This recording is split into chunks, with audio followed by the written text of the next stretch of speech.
G'day and welcome to the Autodata Training workshop. Today's tech tip is on hybrid vehicle inverter converter cooling systems. Most people are not aware that there's actually two separate cooling systems within a hybrid vehicle.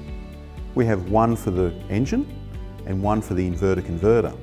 Sensitive electronics develop a lot of heat, and that heat needs to be dissipated away. So you can see the coolant hoses down here.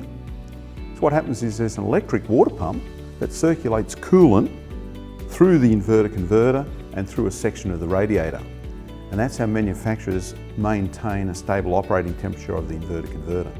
Now, some hybrid vehicles, such as your plug-in hybrids and full electric vehicles, may have a liquid-cooled battery cooling system as well. If they do, that's typically integrated into the inverter converter cooling system. So my tech tip, there are two separate cooling systems on your hybrid vehicle.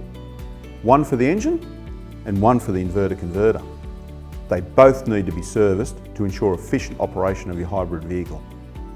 If you've got any questions, please leave them in the comments section. Or if you'd like access to our full Autodata Training library, why not get a subscription today? I'm Hatton. Thanks for watching.